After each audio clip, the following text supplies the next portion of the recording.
I'm just going to go through a little bit on this disease called bluetongue. And many of you have heard of bluetongue probably because of trade issues, because it's a very important, it's been a disease which has affected international trade and trade between America and Canada and the Caribbean over the years. So it's present across the Caribbean region, we know that. It's predominantly a disease of sheep, although it also affects cattle and goats. And some breeds of sheep, not so much the indigenous breeds within the Caribbean, but some breeds of sheep are severely affected by bluetongue. And I'll show you some more information on that later. Some strains we know, as of recent strains, are far more serious than others. So there's a lot of variation between the strains. So don't think bluetongue is a disease that doesn't cause clinical signs and you don't need to worry about it. With some strains you do need to worry about, and I'll give you some information on that in a minute.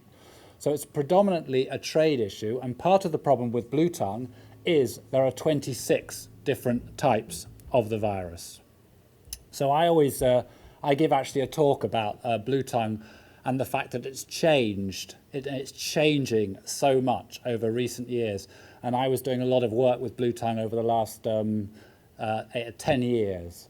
And what's happening is this virus here, which is the Bluetongue virus, is a virus like the flu virus. It's a virus that changes very easily because it's made up of different segments, and those segments shuffle up when two viruses come together.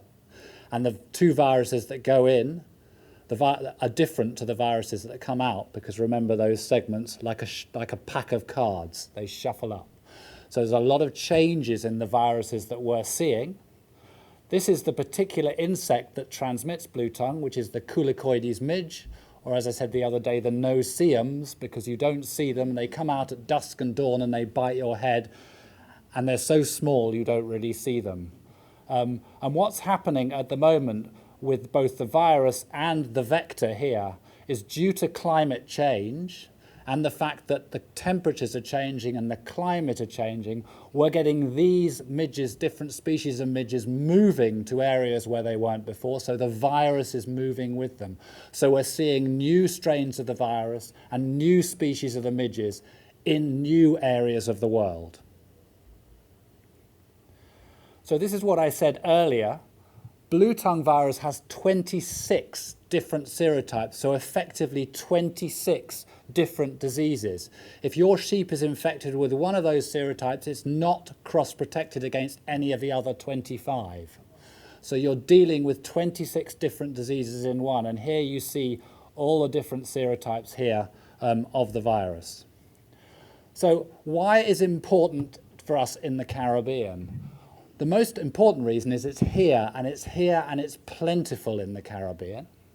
This is work carried out mostly by my French colleagues, my friend Stéphane Zientara, and I think in collaboration with CIRAD probably, carried out a lot of work looking for bluetongue serotypes in Martinique, Guadeloupe, and French Guiana. And as you can see, these are the numbers here of the serotypes, and you see there are lots here. So the virus is present and circulating. We've done, or my students recently done some work looking in Trinidad, and we found that serotypes 1, 2, 3, 5, 12, and 17, and probably more, are present and circulating in Trinidad. So we know it's here. I just wanted to mention a little bit about how the virus is transmitted, because that's quite important. As you can see, what happens here is these midges. They take a blood meal from an animal that's infected with bluetongue, and they suck it up through their proboscis here. The virus then goes through into the gut. It replicates in the gut cells, and then it passes back through the hemocoel to the salivary glands, and it replicates again in the salivary glands. So the amount of virus that's in the salivary glands is very, very large. So every single animal that this little midge here bites will become infected. It can be transmitted very quickly, especially in hot climates. And you see here, this graph represents the efficiency of how quickly that virus goes through the midge. And at 30, 32 degrees, it really races through the midge and goes really quickly. So in areas like Trinidad and across the Caribbean, it's going to be circulating through the midge and it's going to be able to be transmitted extremely easily. These Culicoides midges are also blown on the wind. So don't think that they won't move from island to island potentially. They can be blown on the wind like aerial plankton for up to 300 kilometers, yeah? So they're very small, and this has been proved in various, it has gone from island to island in Europe. So it can be transmitted and blown by these midges. And they're present in very large quantities within the Caribbean region. So just going on to talk a little bit about the disease now, it affects, as I said, mostly sheep, but some strains of virus also affect cattle, more seriously, and deer.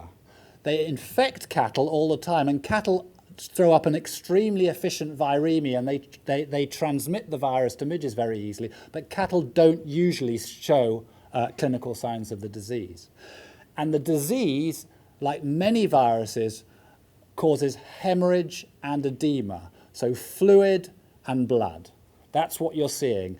It compromises the circulatory system, so you get damage to the blood vessels and you see hemorrhage and edema. So here you see some pictures of edema here, swelling of the face, and it causes sometimes very large high mortality in sheep, and here we see a picture of some hemorrhage.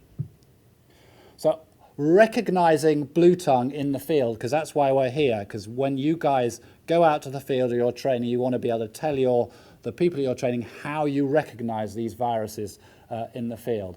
And these are some of the symptoms that we saw with a recent outbreak of bluetongue in Europe. And as you can see, you get swelling and hemorrhage around the coronary band, swelling of the nose, you get ulcers in a similar, ulcers rather than vesicles, I say. So not foot and mouth disease, vesicles, more ulcers, and conjunctivitis here. Again, swelling of the face, you get salivation, and on some circumstances when the virus is very, very severe, you get cyanosis of the back of the tongue. Basically, the blood supply to the tongue occludes and stops, and that's when you get the blue tongue. And you don't often see it, but you do sometimes see it. That's about as close to a blue tongue as you'll see. Now, what I said at the start is really important. Some strains can be really nasty. And we got a very, very nasty strain in Europe when I was in charge of the European Union Reference Laboratory. And there was mass panic because this virus was not only affecting sheep, it was also affecting cattle.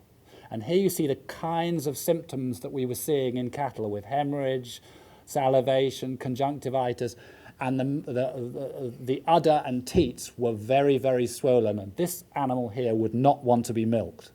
So it affected productivity. And here we also saw what we called burnt muzzle syndrome. If you can imagine a cow putting its muzzle down on a hot plate, lots of sort of scabs and across the muzzle, and of course edema of the legs. But very, very importantly and uniquely for this particular strain that we had in Europe, we also got fertility problems.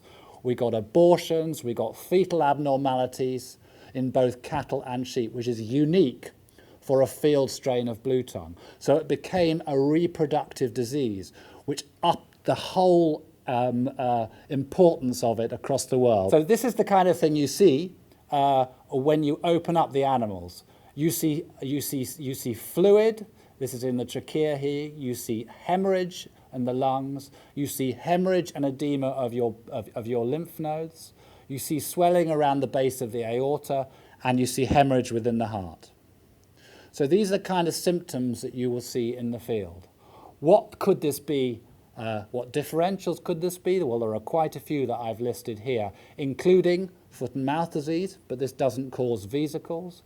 Vesicular stomatitis, which we talked about, which can sometimes affect sheep, but doesn't usually. And then we get some other ones here like orth. Okay, so there's quite a few things that you can look a little bit like bluetongue in sheep.